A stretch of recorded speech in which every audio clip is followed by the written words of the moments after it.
अहंकार का अंत। सोमनाथ मंदिर की सीढ़ियों का वो सबक। अहमदाबाद के सोमनाथ मंदिर की वो सीढ़ियाँ आज ऐसी गवाह बनी जिसने एक घमंडी अमीर लड़की को घुटनों पर ला दिया। क्या वक्त की मार इतनी बेरहम हो सकती है कि महलों में रहने वाली आज एक रोटी के लिए तरस जाए। दोस्तों, आज की कहानी आपकी रूह कांप देगी। अहमदाबाद के मशहूर और भव्य सोमनाथ महादेव मंदिर के बाहर जब सुनहरी धूप खिली थी, तभी शहर की मशहूर बिजनेस टाइकून की इकलौती बेटी रिया अपनी करोड़ों की सफ़ेद लग्जरी कार से उतरी। रिया के चेहरे पर खूबसूरती से ज़्यादा उसकी दौलत का वो तीखा घमंड था जो आसपास के आम लोगों को कीड़े मकोड़े जैसा समझता। जैसे ही वह मंदिर की सीढ़ियों की तरफ बढ़ी, धूप में तपती सड़क पर बैठे हुए एक अत्यंत वृद्ध और दुर्बल भिखारी, जिनका नाम दीनदयाल था, का कांपता हुआ हाथ गलती से रिया की महंगी डिजाइनर सैंडल से छू गया। रिया का पारा 7वें आसमान पर चढ़ गया। उसने नफरत से अपना पैर झटका और चिल्लाते हुए कहा, अंधे हो क्या? दिखाई नहीं देता? मेरी सैंडल की कीमत तुम्हारी पूरे खानदान की औकात से कई गुना ज्यादा है। दीनदयाल बाबा ने कांपती आवाज में माफी मांगी। बेटी, सुबह से कुछ खाया नहीं था, बस हाथ रुक नहीं पाया। लेकिन रिया का दिल नहीं पसचा। उसने जोरदार ठोकर मारकर बाबा का मिट्टी का वो पुराना कटोरा दूर नाली में फेंक दिया और अहंकार में चूर होकर मंदिर के अंदर चली गई। दोस्तों, वक्त की लाठी बेआवाज होती है और कुछ ही महीनों बाद रिया के जीवन में ऐसा तूफान आया कि एक बड़े घोटाले और कानूनी दावपेच में उसका बंगला, बैंक बैलेंस और सारा रुतबा मिट्टी में मिल गया। उसके अपने दोस्तों और रिश्तेदारों ने उसे पहचानने तक इनकार कर दिया था।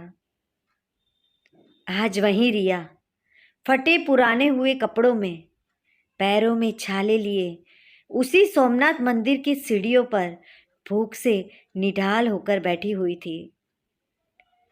बारिश की ठंडी बूंदें उसके शरीर को सुन्न कर रही थी और उसकी आंखों में अपनी पुरानी बदतमीजी का मंजर किसी कांटे की तरह चुभ रहा था। देखा दोस्तों, भगवान की लाठी हमेशा आती है। वह चाह कर भी किसी के आगे हाथ नहीं फैला पा रही थी, क्योंकि उसका आत्मसम्मान उसे अंदर ही अंदर मार रहा था।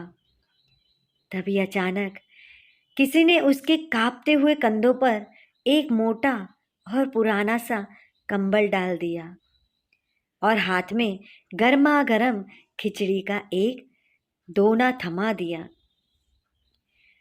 रिया ने जैसे ही ऊपर देखा, उसकी रूह कांप गई। सामने वहीं दीनदयाल बाबा खड़े थे, जिनके कटोरे को उसने कभी ठोकर मारी थी। रिया फूट फूट कर उनके पैरों में गिर गई और सिसकते हुए बोली, बाबा, मुझे पहचानिए, मैं वही बदतमीज लड़की हूँ जिसने आपको जलील किया था। भगवान ने आज मुझे मेरे किए की ही सजा दे दी है। मैं आज सड़क पर आई गई हूँ। बाबा ने बड़ी सादगी से मुस्कुराते हुए रिया के सिर पर हाथ रखा और कहा, बेटी, भगवान कभी सजा नहीं देता, वो बस इंसान को इंसान बनाने के लिए आईना दिखाता है। दौलत तो हाथ का मैल है जो आज तुम्हारे पास है तो कल नहीं है, कल किसी और के पास होगी। पर जो तुमने आज अपनी आंखों से पश्चाताप के आंसू बहाए हैं ना, यही तुम्हारी सबसे बड़ी अमीरी हुई है। रिया उस दिन समझ गई कि असली सुकून महलों में नहीं, बल्कि एक गरीब के निस्वार्थ आशीर्वाद में छिपा हुआ होता है। दोस्तों, इस कहानी से हमें यहाँ सीख मिलती है कि कभी भी अपनी कामयाबी पर इतना गुमान ना करें कि दूसरों की लाचारी का मजाक उड़ाने लगे। क्योंकि वक्त का पहिया जब घूमता है ना, तो आसमान से फर्श पर आने में पल भर की भी देरी नहीं लगती। दोस्तों, आपको ये कहानी पसंद आई हो तो अपने दोस्तों और परिवारजनों के साथ साझा ज़रूर कीजिएगा। लाइक शेयर कमेंट्स भी ज़रूर कीजिएगा। और हमारी अभी तक चैनल को आपने सब्सक्राइब नहीं किया तो सब्सक्राइब ज़रूर कीजिएगा। मिलते हैं एक नई कहानी के साथ। धन्यवाद।